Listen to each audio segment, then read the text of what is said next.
하나님의 말씀 디모데전서 4장 1절에서 8절.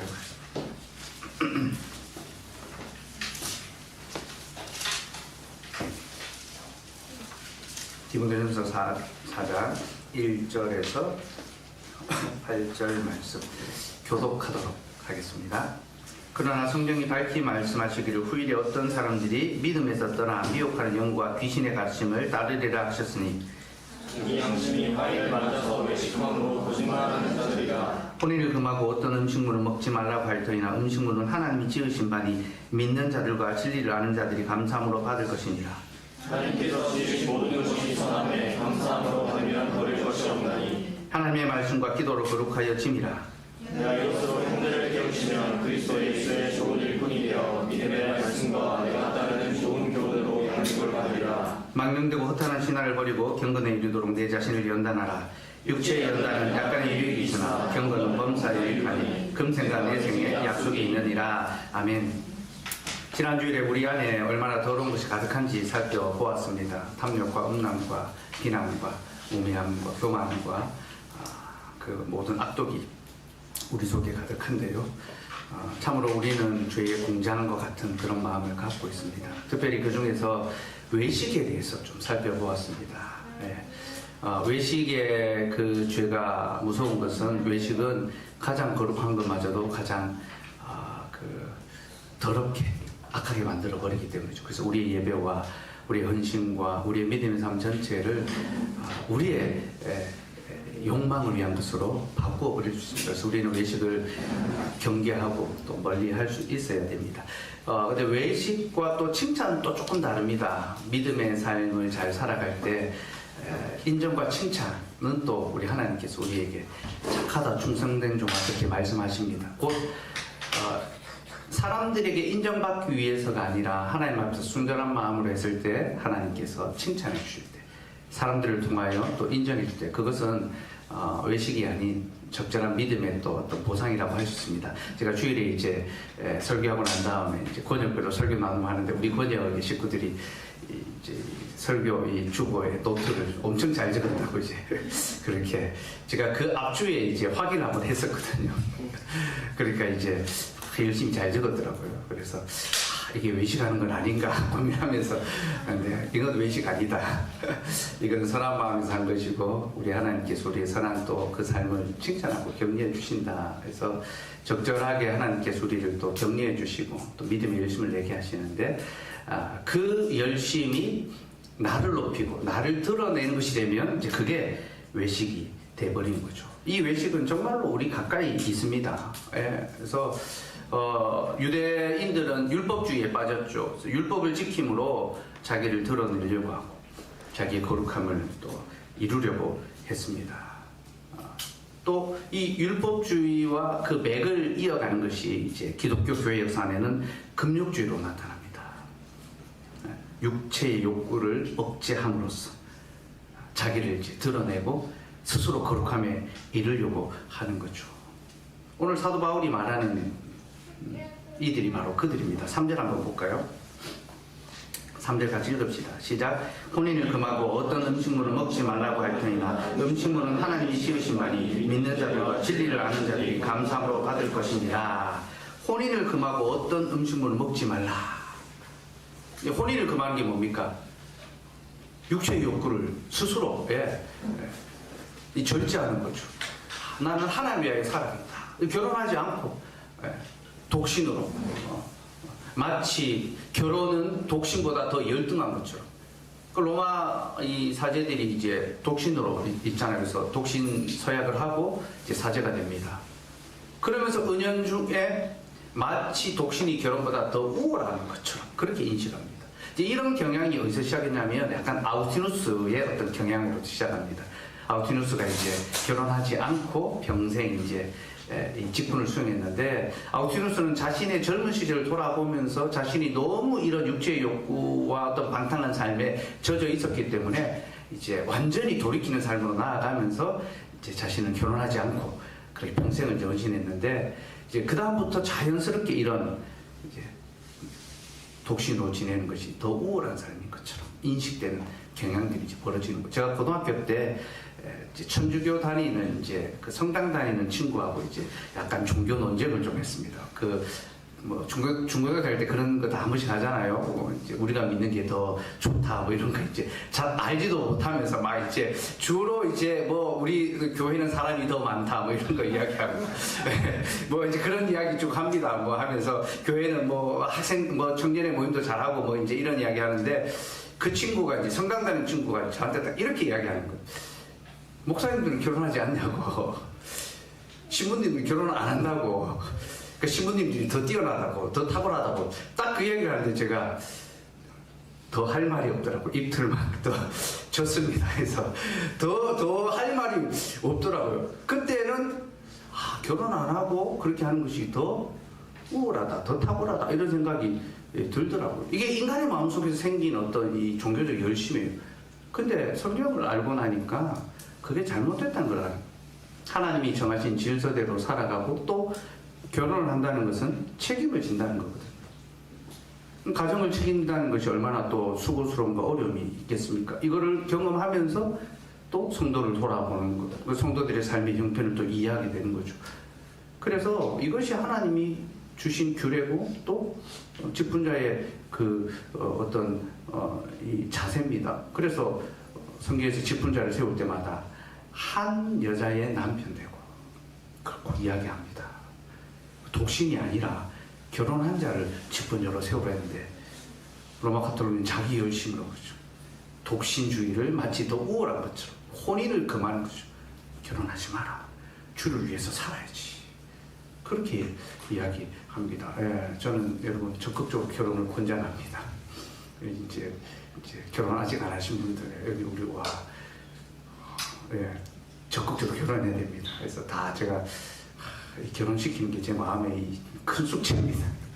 같이 숙제를 같이 풉시다, 여러분. 우리 이미 결혼한 분들 나는 결혼했다 내 문제 아니다 생각하시고 그러면 안 됩니다. 그래서 우리 적극적으로 우리 이제 청년들 결혼시킬 수 있고 제가 청년회를 조직하고 하는 것도 다 그런 또 의도가 있고요. 그래서 다른 교회 청년회하고 이제 연합수례도 좀 하고 그렇게 좀 해보려고 합니다. 그래서 어쨌든 다 이제 결혼시키고 그렇게 그냥 이제 아멘한 거죠, 그죠? 아멘. 네. 찾아봐야 됩니다, 그죠? 그래서 본인 결혼했다고 이제 땡 하면 안 됩니다, 알겠죠? 그래서 우리 다른 청년들 다 결혼할 수 있도록 그렇게 했으면 좋겠고 어쨌든 혼인을 금하고 음식을 금하는 거, 금식이죠, 그죠? 그래서 어떤 금식하는 것이 자랑이 되는 거예요. 30일 금식, 40일 금식. 그래서 40일 금식한 분들이 막 있습니다. 그래서 나는 예수님보다 10일 더 했다. 그래서 예수님은 30일 금식하는데 받고 10일 더 해가지고 40일 금식하면 그때부터는 이분이 이제 교회 오면요 40일 금식하신 분으로 목회자들 중에 그런 분들이 있어요. 어떤 이 영적 카리스마와 어떤 권위를 이제 보여주려고 40일 금식하고 가지고 저분은 40일 금식하신 분이 그런 식으로 자기의 어떤 신앙의 열심을 보여주려고 하는 그게 외식입니다. 외식. 예. 중세에 이제 수도 운동 일어날 때에 이런 이 금력주의 운동이 굉장히 이제 어떤 이제 막 좀 뭐랄까 이게 막 확산이 좀 됐거든요. 그래서 이 수도사들이 보속이라고 해서 이제 죄의 어떤 대가를 받는 겁니다. 그래서 내가 죄를 지었기 때문에 죄의 대가를 받고 이것으로서 이제 어떤 그 죄의 사함을 얻는 이제 보속 행위를 하는데 시편을 낭독할 때 시편 한 편당 100대의 채찍을 맞는 거예요. 시편 1편 낭독하는 동안 100대의 채찍을 맞는 거. 시편이 몇 편입니까? 150편입니다. 몇 대를 맞는 거예요? 15,000대를 맞는 거예요. 와, 이거 5년이 걸렸대요. 이거 우리 교회 도입하면 이제 그죠? 10편 한 편 할 때마다 회초리 한 대씩 맞는다면 누가 남아있겠습니까? 그죠? 그만큼 자기의 열심, 자기의 어떤 그 신앙을 이제 드러내려고 한 거죠. 그게 외식입니다. 혼인을 금하고 음식물을 먹지 아니하고 하나님 향하여 얼마나 자신이 열심히 있는지를 드러내는 거죠. 하지만 사도 바울은 음식물은 하나님이 지으신 것이다. 감사함으로 받으라. 그리고 4절에 이렇게 말합니다. 같이 읽읍시다. 시작. 하나님께서 지으신 모든 것이 선함에 감사함으로 받으면 버릴 것이 없나니. 사도 바울이요, 정확한 핵심을 이야기합니다. 하나님께서 이 세상을 만드셨는데 하나님 만드신 것이 악하냐? 그렇지 않다. 선하다. 버릴 것이 없다. 감사함으로 받으라. 여러분, 우리는 하나님께서 우리를 위하여 이 세상을 만드셨다는 것을 알아야 합니다. 하나님이 세상을 만든 것은 우리를 위해서 만드셨습니다. 그래서 우리는 결혼을 하고 음식물을 먹으며 세상의 즐거움을 누릴 수 있어야 합니다. 하나님이 우리에게 주신 인생의 어떤 즐거움을 함께 나눌 수 있어야, 좋은 것들을 함께 나누며 기뻐하고, 그런 시간을, 또 그런 삶을 누릴 수 있어야 됩니다. 그런데 여기에 아주 중요한 원리 하나가 있습니다. 우리는 세상의 것을 누리되 이 세상의 것을 추구해서는 안 됩니다. 곧 이 세상의 것이 우리의 목적이 되게 해서는 안 된다는 겁니다.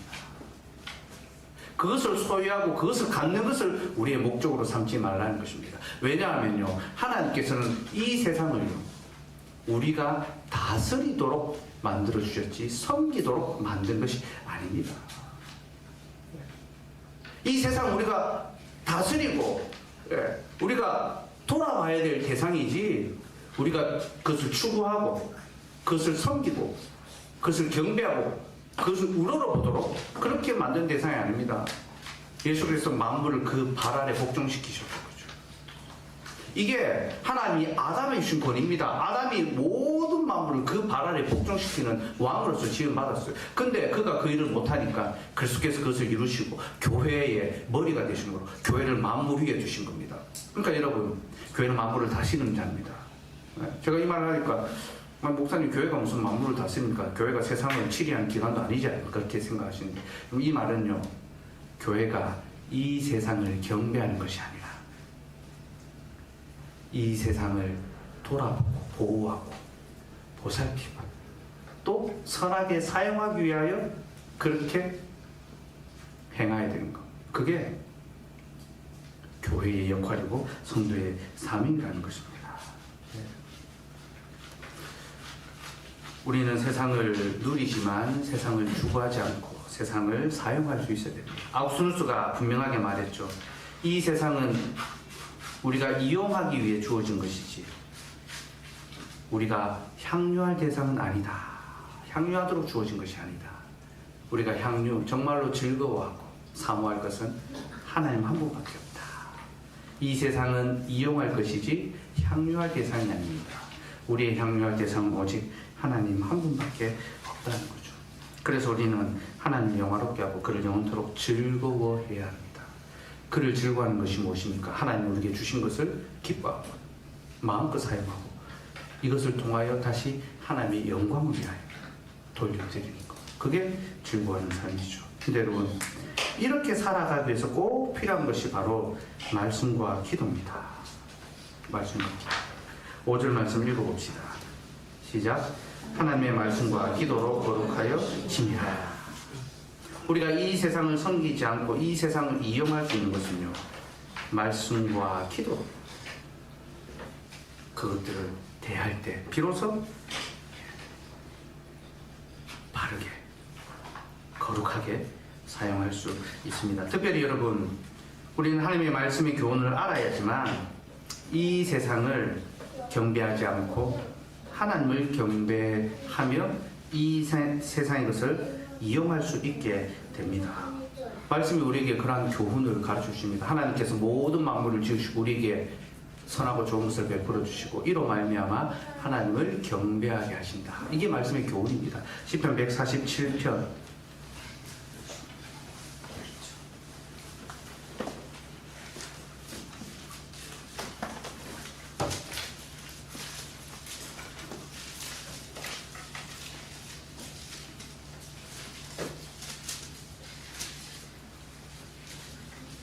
1절에서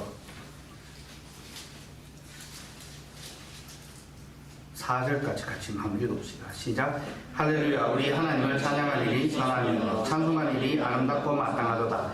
여호와께서 예루살렘을 세우시며 이스라엘 흩어진 자들을 모으시며 상심한 자들을 고치시며 그들의 상처를 싸매시는도다. 그가 별들의 수요를 세시고 그들을 다 이름대로 부르시는도다. 하나님을 찬양할 일이 선하고 아름답다 이야기하죠. 왜냐하면 하나님은 상한 자를 고치시고 상처를 싸매시기 때문이죠. 그는 별들의 수요를 세시고 그것의 이름을 다 부르십니다. 능력이 한이 없으시죠. 그렇죠? 예. 8절부터 12절까지도 한번 읽어보시죠. 8절부터 12절 시작. 그가 구름으로 하늘을 덮으시며 땅을 위하여 비를 준비하시며 산에 풀이 자라게 하시며 들짐승과 우는 까마귀 새끼에게 먹을 것을 주시는도다. 여호와는 말에 힘이 세다 하여 기뻐하지 아니하시며 사람의 다리가 억세다 하여 기뻐하지 아니하시고 여호와는 자기를 경외하는 자들과 그의 인자심을 바라는 자들을 기뻐하시는도다. 예루살렘아 여호와를 찬송할지어다. 시온아 내 하나님을 찬양할지어다. 아멘. 하나님께서 구름으로 하늘을 덮으시고 땅을 위하여 비를 준비하십니다. 곧 비가 내림으로 이 땅의 모든 것이 소출을 내고 열매를 얻습니다. 생명을 얻습니다. 풀을 자라나게 하시고 들짐승과 까마귀 새끼에게 먹을 것을 주십니다. 곧 우리에게 이 땅의 모든 필요한 것들을 한없이 공급해 주시는 거죠. 하지만 그는요 말에 힘이 세다고 인간의 다리가 억세다고 곧 우리가 부유하고 우리가 번성하고 우리가 강하여진다고 기뻐하지 않습니다. 그가 기뻐하는 것은 하나님을 경외하는 그의 인자를 바라는 자들. 그래서 예루살렘아 여호와를 찬송할지어다. 시온아 내 하나님을 찬양할지어다. 곧 우리는요 강해지기 위해서 성공해지기 위해서 부유해지기 위해서 더 넓은 집에서 살기 위해서 살아가는 자들이 아닙니다. 하나님을 경외하기 위해서 하나님을 찬양하기 위해서 하나님이 그런 자를 기뻐하신 줄 알고 그것을 위하여 살아가고 그렇게 살아가는 자에게 하나님이 무엇을 주신다는 겁니까? 모든 좋은 것들을 더하여 주신다는 거죠. 그래서 우리가 말씀과 기도 이것을 받아서 잘 사용하는 거죠. 하나님을 찬송하고 하나님을 예배하고 하나님의 집을 세우는 그 일에 마땅히 우리의 몫을 담당하고 헌신할 수 있는 것. 이것이 우리에게 주신 복락을 바르게 합당하게 사용하는 겁니다. 그러니 여러분 하나님이 우리 주신 결혼과 가정과 자녀와 취업과 물질과 건강과 번영 이 모든 것들을 기쁨으로 누리되 하나님의 영광을 위하여 사용합시다. 나의 이익만을 위해서가 아니라 하나님의 영광을 위해서. 우리의 삶의 모든 것은 하나님 주신 것이고 하나님 이것을 통하여 자신을 경배하기를 원하십니다. 예배를 위해서 또 하나님의 자비의 선하신 사역을 위해서 기꺼이 우리의 것을 내어드릴 수 있으며 이것이 우리의 삶의 찬송이 되어야 합니다. 근데 여러분 이런 삶을 살아가기가 참 쉽지가 않습니다. 왜냐하면 세상의 것은 굉장히 매력적이고 아주 우리의 마음을 우리의 정신을 빼앗고 흔들기에 충분한 그런 아름다움이 있기 때문입니다. 여러분 세상은 하나님 만드셨죠. 그래서 세상의 것들은 아름다움이 있습니다. 헬라어로 세상을 코스모스라고 부릅니다. 우리 들판에 피어있는 그 코스모스 그게 세상인데요. 이 코스모스라는 단어가 세 가지 뜻인데요. 질서정연하다. 그리고 단장했다. 꾸몄다. 그러니까 아름답다. 그게 세상이라는 것입니다. 근데 참 놀랍지 않습니까? 창조가 하나님이 질서를 부여하신 거고요. 이 세상을 단장하셨습니다. 하나님 인테리어 하신 거예요. 하늘에 쫙 천장에 도배 쫙 하시고 그죠? 바닥 시공 바다 쫙 펼치시고 안방을 탁 꾸미시고 그죠? 에덴의 동산 침실을 탁 하나님께서 너무너무 아름답게 질서 있게 세상을 만드시고 단장하시고 그래서 아름답습니다. 보시기에 좋았더라. 아름답다. 그 세상이 주는 매력이 세상이 주는 어떤 아름다움이 얼마나 큽니까? 우리가 그들을 바라보고 있으면 어느새 거기에 빠져들고 맙니다. 거기에 심취하게 되죠. 그렇죠? 그래서 여러분 유튜브 이런 거 보면 알고리즘 때문에 못 헤어나오잖아요. 그렇죠? 인터넷 쇼핑 뭐 하게 되면요. 못 헤어나옵니다. 거기에 계속 빠져들게 돼. 미용,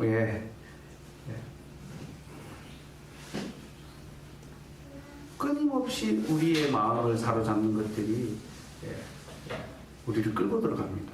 그래서 여러분 우리가 그런 유혹과 그런 시험을 이기려면 우리에게는 말씀만이 아니라 기도도 필요합니다. 그 사도가 말씀과 기도로 거룩하여 진다.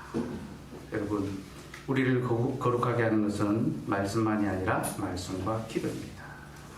우리는 기도에 힘써야 하며 기도를 통하여 우리를 지킬 수 있어야 합니다. 기도는 우리 안에 있는 헛된 욕망을 억누르고 하나님 안에 있는 참된 즐거움을 소망하게 합니다. 기도가 무엇입니까? 아버지의 뜻대로잖아요. 곧 우리 안에 있는 소욕, 육체의 소욕들을 억제하고 하나님의 뜻을 바라볼 수 있게 하는 것이 기도입니다. 칼빈이 인간의 마음을 가리켜 죄의 공장이라고 불렀지 않습니까? 근데 그 죄의 공장을 깨뜨릴 수 있는 것이 기도라고 이야기합니다. 그 죄의 공장인 마음을 깨뜨릴 수 있는 것이 기도라는 것입니다. 그 기도를 통하여 우리가 이 세상의 시험을 이길 수 있다라고 합니다. 특별히 그는 주기도문을 강의하면서 시험에 들게 하지 마시옵고 이 대목을 이렇게 설명합니다. 우리를 시험에 빠지게 하는 것이 두 가지가 있는데 첫째는 세상의 부와 권력과 명예와 같이 하나님이 필요 없다고 생각하게 만드는 것들. 성공, 부여와 명예, 권력 이런 것들을 갖게 되면 하나님이 필요 없게 되죠. 부족함이 없습니다. 얼마든지 내 힘으로 내 일들을 할 수 있는 거죠. 그러니까 여러분에게요, 하나님이 필요 없어도 되도록 만드는 것이 있습니다. 그게 시험입니다. 하나님 없어도 뭐 괜찮고 얼마든지 이 문제는 내가 할 수 있지. 그게 세상이 주는 첫 번째 시험이고, 두 번째 시험은요, 가난과 술 취와 고통, 실패와 같이 우리를 절망하게 만들고 분노하게 해서 하나님께서 등을 돌리게 만드는 것들, 곧 이것은 굽어진 것들이죠. 실패와 상처와 괴로움, 그래서 하나님을 향하여 분노하고 절망해서 하나님을 떠나게 만드는 것. 이게 두 가지 시험이랍니다. 하나는 잘 되어서 하나님이 필요 없다고 생각하게 만드는 유혹이며, 또 하나는 못 되어서 하나님께로 등을 돌리게 만드는 이 두 가지 시험이 있는데, 기도를 통하여 이 시험을 이길 수 있다. 시험에 들게 하지 마시옵고가 바로 그것을 구하는 기도다라고 이야기했습니다. 여러분 안에 매일같이 돌아가고 있는 죄의 공장을 멈출 수 있는 것은요, 기도라는 걸 기억하십시오. 예수님의 제자들이 귀신 들린 아이를 고치지 못했을 때 예수님이 와서 고치셨잖아요. 제자들이 우리는 왜 못 고쳤습니까? 예수님이 뭐라 하십니까? 기도 외에는 이런 이가 나갈 수가 없느니라. 여러분, 말씀이 하나님의 교훈이라면요, 기도는요, 그 교훈을 마음에 새기는 겁니다.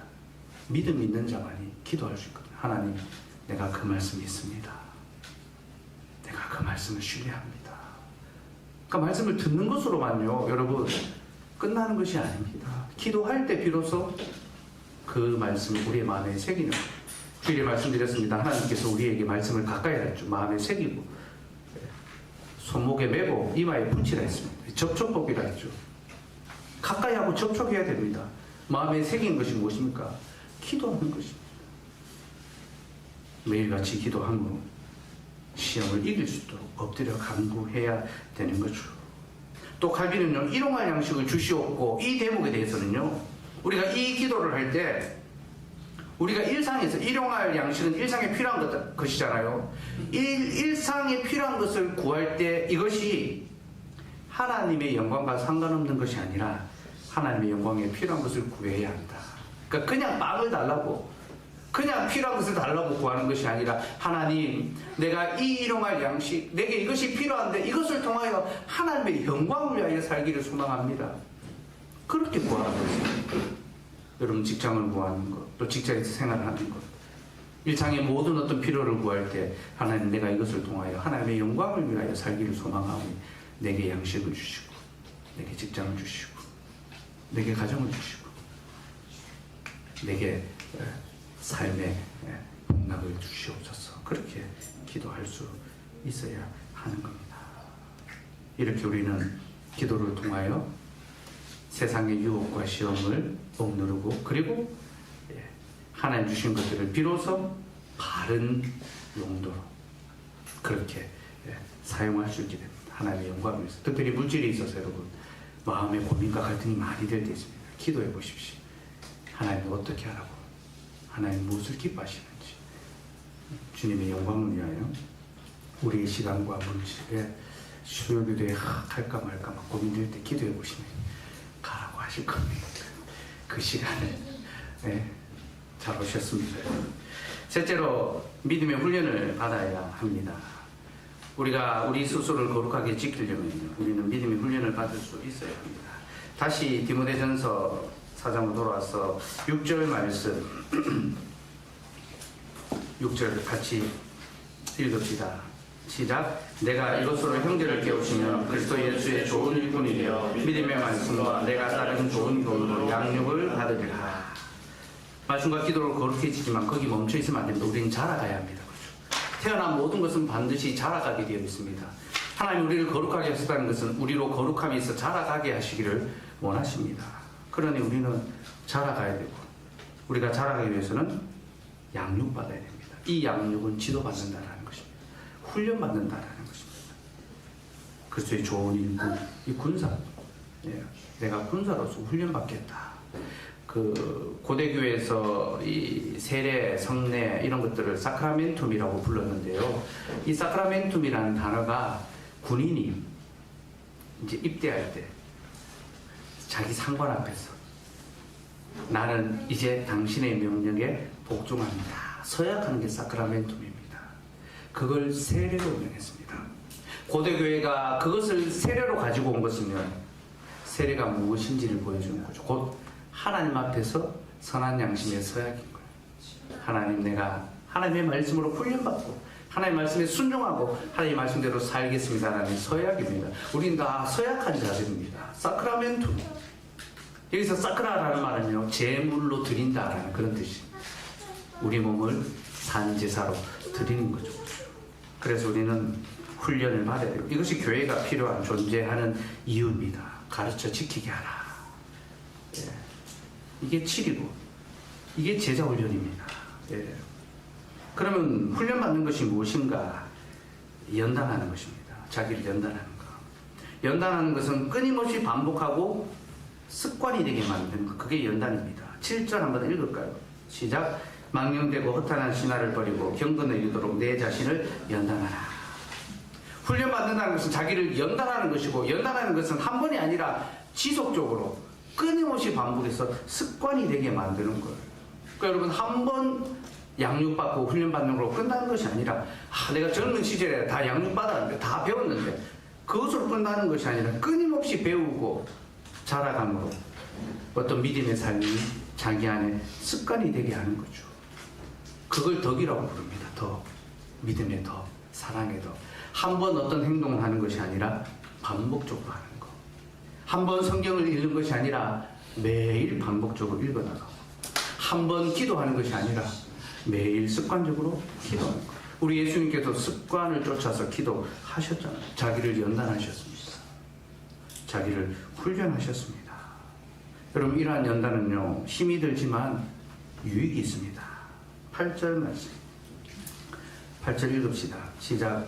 육체의 연단은 약간의 유익이 있으나 경건은 범사에 유익하니 금생과 내생에 약속이 있느니라. 육체의 훈련도 약간의 유익이 있잖아요. 체력을 더 증진시키고 어떤 기술을 더 발전시킵니다. 운동선수들이 끊임없이 자기를 연단하니까 탁월한 실력들이 나오잖아요. 그죠? 지금 국가대표 경기력이 시원찮아가지고, 그죠? 어제 경기 보신 분 있는지 모르겠는데 피곤하시죠? 그죠? 훈련도 해야 됩니다. 연단도 받아야 됩니다.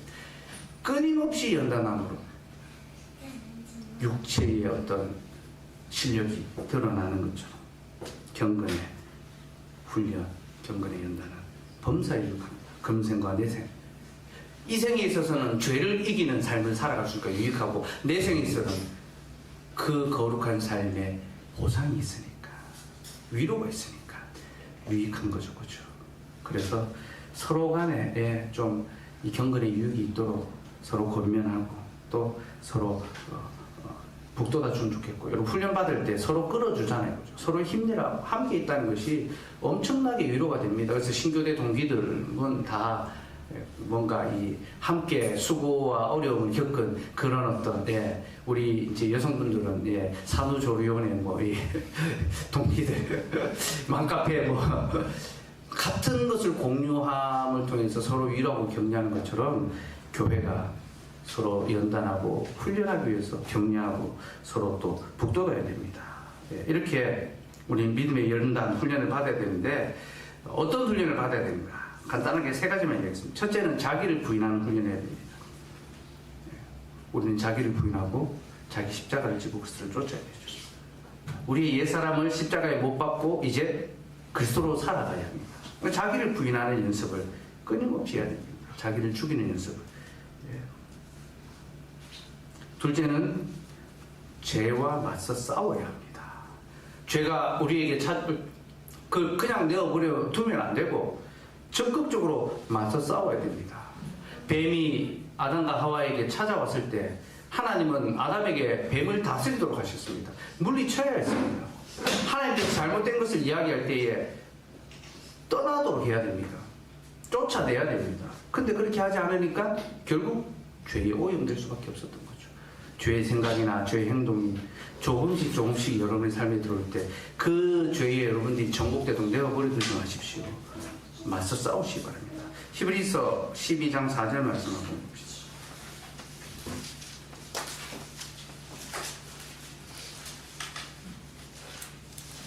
히브리서 12장 4절 말씀